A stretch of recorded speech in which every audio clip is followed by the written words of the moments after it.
ગીર સોમનાથ જિલ્લા કોંગ્રેસ પ્રમુખ પૂજા વંશે પૂર્વ કલેક્ટર ડીડી જાડેજા અને જિલ્લા પ્રશાસક સામે ગંભીર આરોપો મૂક્યા છે। તેમણે પત્રકાર પરિષદ યોજી જણાવ્યું કે ડિસ્ટ્રિક્ટ મિનરલ વોટર ફંડના રૂપે આ કહી શકાય કે ભ્રષ્ટાચાર થયો છે। શાળાઓ અને આંગણવાડી માટે આપવામાં આવેલા સાધનોમાં કૌભાંડ આચરાયું હોવાનો આરોપ લગાવતા જણાવ્યું કે બજાર કિંમતમાં ઉપલબ્ધ સાધનોથી વધુ ભાવે ખરીદી કરવામાં આવી છે।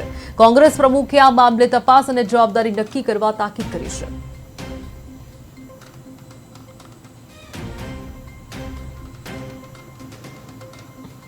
એટલે સરકાર ભ્રષ્ટાચાર નાબૂદ કરવાની વાત કરે છે, એની જગ્યાએ સરકાર ખુદ પોતે ખરીદીની અંદર આ પ્રમાણે વધુ ભાવ આપીને ગીર સોમનાથ જિલ્લાના લોકોના પોતાના પૈસા, કારણ કે સંપત્તિ ગીર સોમનાથ જિલ્લાના લોકોની છે, એ રાષ્ટ્રીય સંપત્તિ, અને કલેક્ટર પોતે જે રીતે ભાષણો કરે છે અને ભાષણની અંદર એ જણાવે છે કે હજી પણ આ ગ્રાન્ટો પડી છે એ મારે વાપરવાની છે, અને જો આ આખા કૌભાંડના મુખ્ય સૂત્રધાર હર્તા કરતા અને સમાહર્તા હોય તો એ તત્કાલીન કલેક્ટર દિગ્વિજયસિંહ જાડેજા છે।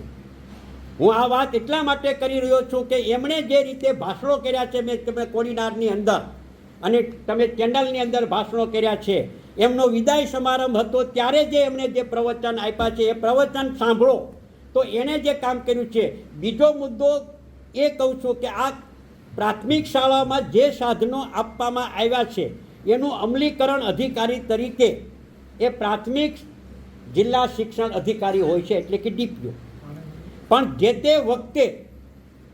તે વખતે પ્રાથમિક જિલ્લા શિક્ષણ અધિકારીએ આ ખરીદી કરવાની ને આ કાર્યવાહી કરવાની એમને ના પાડી।